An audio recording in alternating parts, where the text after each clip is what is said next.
Ventspilī 94,5.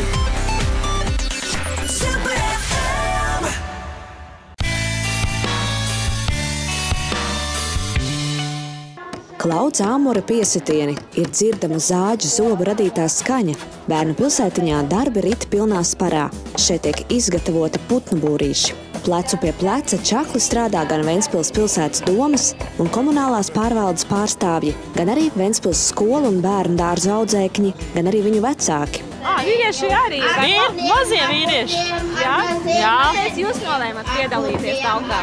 Lai redz, kā tas notiek. Un arī labs darbs, kas padarīts. Kurš dzīvos tajā būrītī? Kurš dzīvos? Kādi putni dzīvos? Zīlīte. Vai jaunai lēdijai grūti strādāt ar zāģi? Nē, nevisai.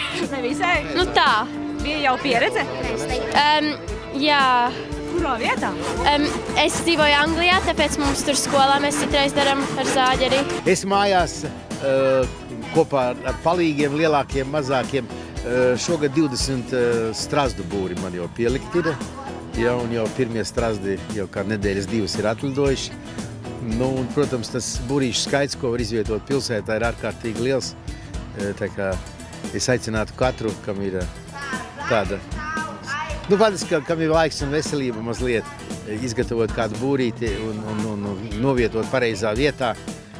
Un tad tā dzīve paliks pilsētā par vienu trallinājumu vairāk.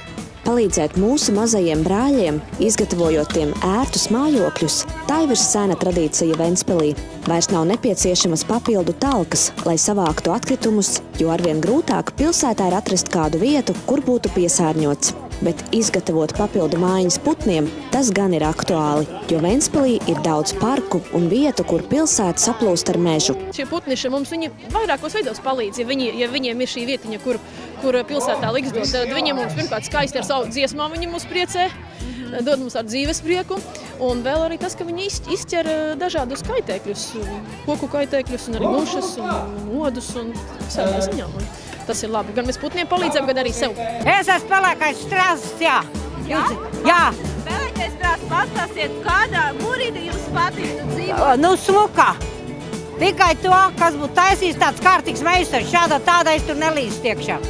Jā, un es rados vēl ar meža strazdu, tad es vēl rados ar dziedātāju strazdu, mājas strazdu un upstrazdu. Upstrazds tas tik tā, atlido pie mums drusciņi pa sildas zieme, un tā viņš laižas prom, viņš laižas uz Skandināvas valstīm. Tas ir caurceļotājs, jā.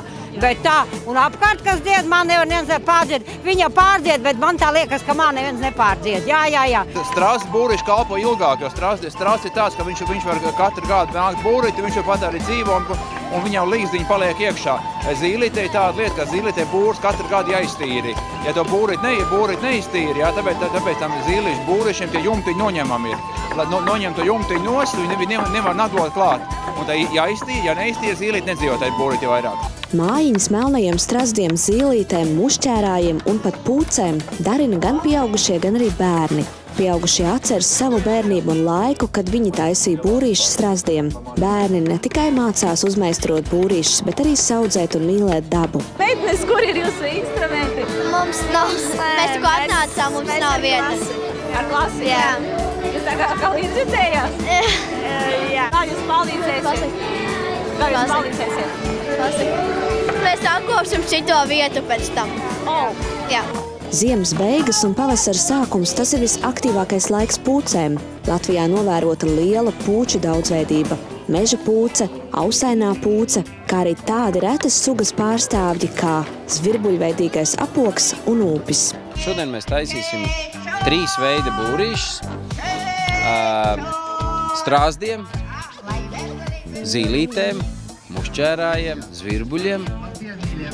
Un es domāju, ka izdosies arī vienu šodien uztaisīt par lielo pūču būri, kurš jau faktiski izskatās pēc tādas mini suņu būdas. Jo viņš patiešām ir liels un vairākas gadus apakaļ, kad mēs iesākām šo tradīciju Brīvdabas muzejā, tad mēs vienu tādu uztaisījām, un šodien mēs tā esam nolēmuši, ka šodien arī vienam tādam ir jātop. Ja iepriekš putnu būrīšu talka notika dažādās vietās pilsētā, tad šogad nolēmts talku rīkot vienu vietu bērnu pilsētiņā, lai pasākums būtu saliedētāks un arī jautrāks. Šodien galveno vietu uz skatuves ieņēma jau uzmeistarotie putnu būrīši. Kopīgiem spēkiem ventspilnieki izgatavoja aptuveni 40 putnu mājiņas. Daļa no tām izvietotas tepat bērnu pilsētiņā, bet pārējās citos pilsētas parkos.